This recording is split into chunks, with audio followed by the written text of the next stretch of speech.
Hello बच्चों, welcome back to NPC.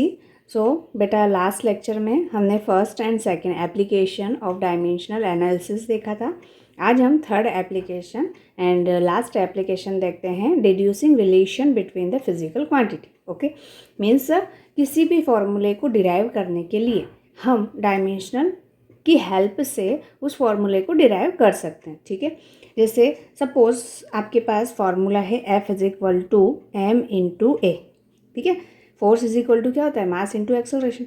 इसका मतलब क्या है बेटा, फोर्स जो है वो किन चीज़ों पे डिपेंड करता है, एक तो मास पे डिपेंड करता है और एक एक्सेलरेशन।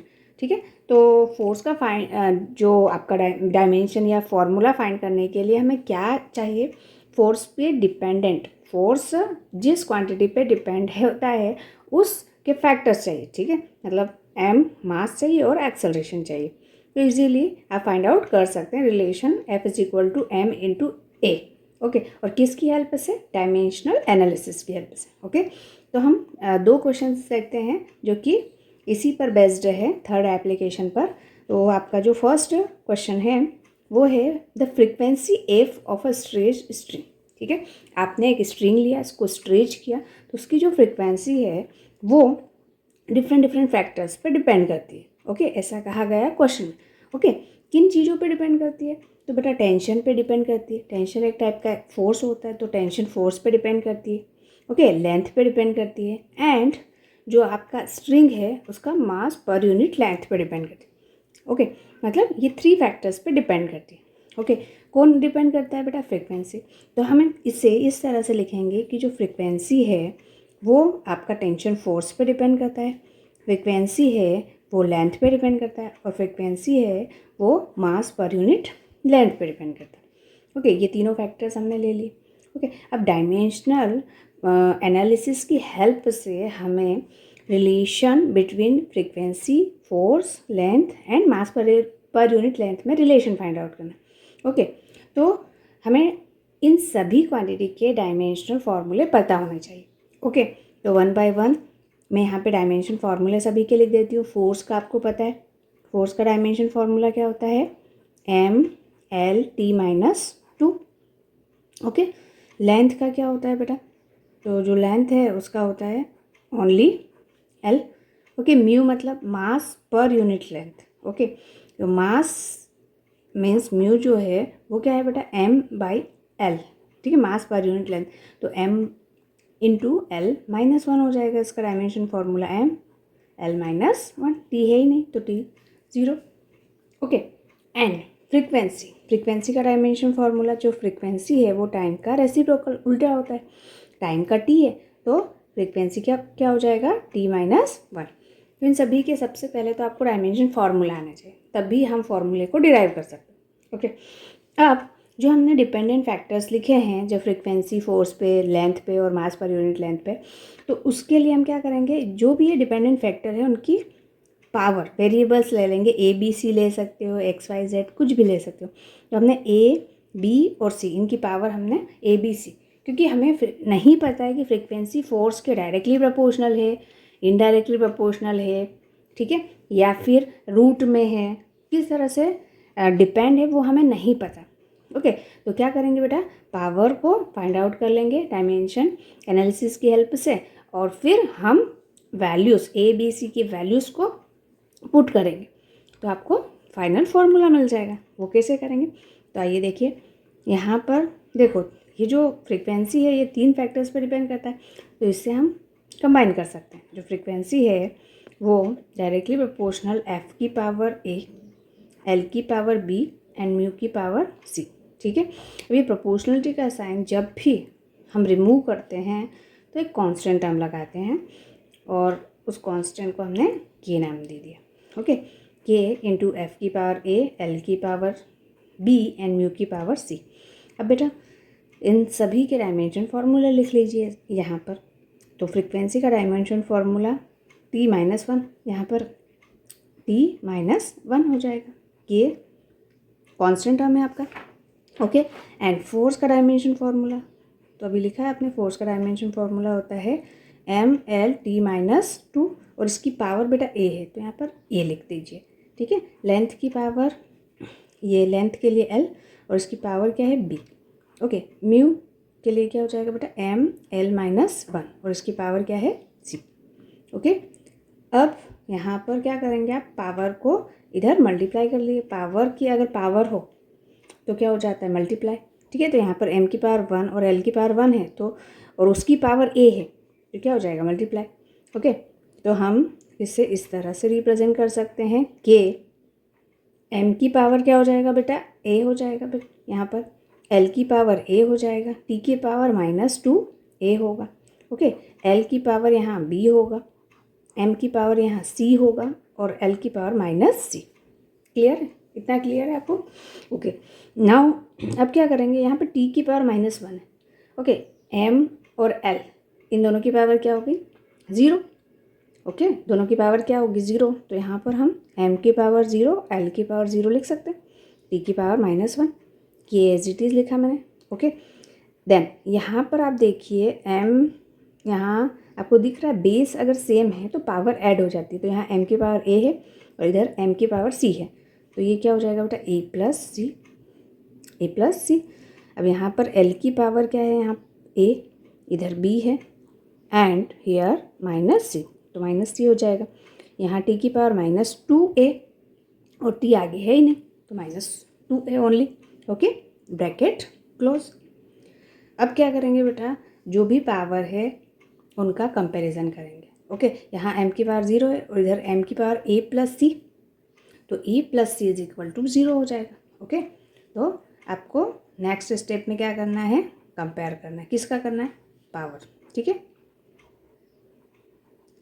तो बेटा a plus c is equal to 0 हो जाएगा, ठीक है। a plus c is equal to 0, यहाँ a plus b minus c is equal to l की पावर भी 0 है और t की पावर -2a हो जाएगा, तो -2a इज इक्वल टू -1। तो यहाँ से आपको a इज इक्वल टू +1/2 निकल के आया। a की वैल्यू आपकी क्या आई है, हाफ। ओके, b की निकाल लो और c की निकाल लो। तो देखो a की वैल्यू अगर पता है तो इस इक्वेशन में पुट करेंगे तो c की वैल्यू आ जाएगी, और a प्लस मतलब प्लस हाफ है तो c क्या हो जाएगा बेटा -1/2, क्योंकि a plus C is equal to 0। Okay, so a plus C is equal to 0, a की वैल्यू को यहाँ पे पुट करो, ठीक है। तो c मिला बेटा -1/2। ओके, अब a और c ये प्लस हाफ है, ये -1/2 है, तो b की वैल्यू आपको फाइंड आउट हो जाएगी इसमें, ठीक है। ये वाली इक्वेशन में a plus B minus C is equal to 0, a की वैल्यू +1/2। ओके, प्लस b हमें फाइंड करना है और ये हो जाएगा माइनस माइनस माइनस प्लस, तो ये हो जाएगा half is equal to 0, half 1, ठीक है। तो ये हो जाएगा b plus 1 is equal to 0। Clear, तो b इज इक्वल टू बेटा -1 आया। तो सभी की वैल्यू आपकी आ गई पावर की, a की वैल्यू हाफ, c की वैल्यू -1/2 और b की वैल्यू -1। क्लियर, अब ये सभी वैल्यूज़ को आपको किस इक्वेशन में पुट करना है, ये वाले इक्वेशन में, ठीक है। इस इक्वेशन को 1 नाम दे देते हैं। ओके, और जो कांस्टेंट टर्म है उस यहाँ पे जो फ्रीक्वेंसी वाली टर्म है, इसमें जो कांस्टेंट टर्म होगा k, उसकी वैल्यू को हमें हाफ लिखना है, ठीक है। तो यहाँ इस इक्वेशन में हमें k के प्लेस पे क्या लिखना पड़ेगा, हाफ। ओके, तो जो फ्रीक्वेंसी है इज इक्वल टू k के प्लेस पे आप क्या करोगे, हाफ लिखोगे, तो हाफ। f की वैल्यू क्या है, हाफ, ठीक है। l की वैल्यू क्या है बेटा, तो b पावर b है और यहाँ पर -1 और म्यू -1/2, ठीक है।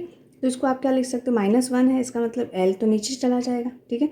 और ये f की पावर 1/2 ये माइनस में है तो ये भी नीचे चला जाएगा डिनोमिनेटर में, और ये हाफ है, इसका मतलब ये रूट में आ जाएगा। तो जो फाइनल इक्वेशन आपको मिला f is equal to 1/2l, ठीक है, √f/μ, ठीक है। तो ये आपका फ्रीक्वेंसी का, किसी भी स्ट्रिंग के फ्रीक्वेंसी का रिलेशन फाइंड आउट हो गया। ये फॉर्मूला एक्चुअल में होता है। क्लियर, अब नेक्स्ट क्वेश्चन, इसी तरह से आपको यही मेथड अप्लाई करनी है नेक्स्ट क्वेश्चन में। ओके, नेक्स्ट क्वेश्चन है बेटा कि जो centripetal force acting on a particle moving uniformly in a circle, ठीक है। सर्कल में कोई पार्टिकल घूम रहा है और उस पर सेंट्रीपिटल फोर्स लगता है, सेंट्रीपिटल फोर्स के कारण ही वो सर्कल में घूमता है। तो जो सेंट्रीपिटल फोर्स है एफ, वो किस पे डिपेंड करता है? तो वो डिपेंड करता है मास पे डिपेंड करता है, ठीक है, डिपेंड करता है वेलोसिटी पे and radius of the circle, मतलब आर पे डिपेंड करता है, ठीक है। 3 वेरिएबल्स आपको दिए हुए हैं जिन पे एफ की वैल्यू, सेंट्रीपिटल फोर्स की वैल्यू डिपेंड करती है, ठीक है। सेम एज इट इज़ करना है आपको, सभी के डायमेंशन फार्मूले फाइंड आउट कर लो। तो जो एफ है इसका डायमेंशन फार्मूला आपने लिखा था, क्या लिखा था? MLT-2, okay. एम मास है तो मास का डायमेंशन फार्मूला ओनली एम हो जाएगा, ठीक है। वेलोसिटी, तो वेलोसिटी का डायमेंशन फार्मूला भी आपको पता है, LT-1। एंड रेडियस मतलब लेंथ, तो इसका डायमेंशन फार्मूला हो जाएगा L, ठीक है।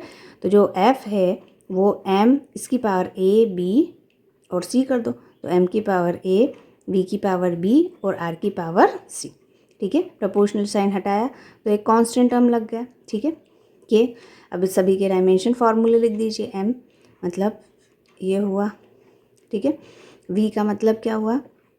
LT-1, ओके, पावर B, और इसके लिए रेडियस के लिए L, ठीक है। फोर्स का डायमेंशन फार्मूला लिख दो, MLT-2, ओके। के यहाँ पर हो जाएगा M की पावर A, L की पावर B और यहाँ C, B + C हो जाएगा T-B, ठीक है। अब कंपेयर कर लो बेटा, M की पावर यहाँ पर 1 है, यहाँ पर L की पावर 1 है, ओके। तो A = 1 आया, and then B + C, L की पावर क्या है? B + C और यहाँ 1 है तो ये 1 हो गया, और -B = -2, ओके। तो यहाँ से आपको B = 2 मिला, ठीक है। B की वैल्यू 2 और A की वैल्यू क्या मिली? 1, क्लियर। तो A और B, अब C की वैल्यू को फाइंड आउट करना है, तो B की वैल्यू 2 यहाँ पे पुट कर दीजिए, 2 + C = 1, C = 1 - 2 मतलब -1, ओके, क्लियर। बस अब ये सारी वैल्यूज़ को आपको पुट करना है। तो आपका जो इक्वेशन था, मेन इक्वेशन, वो था F = K, M की पावर A, V की पावर B और R की पावर C, ठीक है।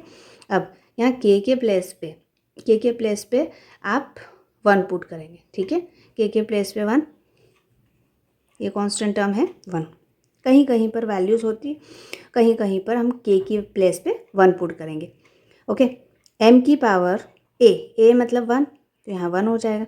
V की पावर B मीन्स 2, तो ये हो जाएगा 2, और R की पावर क्या है बेटा? -1, ओके। -1 है तो ये डिवाइड में चला जाएगा, तो F = mv²/r, ओके। यही फॉर्मूला होता है, सेंट्रीपिटल फोर्स का फॉर्मूला यही होता है, ठीक है। तो ये प्रूफ हो गया। तो आई होप ये दोनों क्वेश्चंस आपको क्रिस्टल क्लियर हुए होंगे, और इसी टाइप के आप और भी क्वेश्चंस जैसे मैंने यहाँ पर F = ma दिया, ठीक है, इसकी प्रैक्टिस करना, और भी काफ़ी सारे ढेर सारे फॉर्मूले हैं उनकी प्रैक्टिस करना, तो इजीली आप क्वेश्चंस कर पाएंगे, okay. Thank you so much.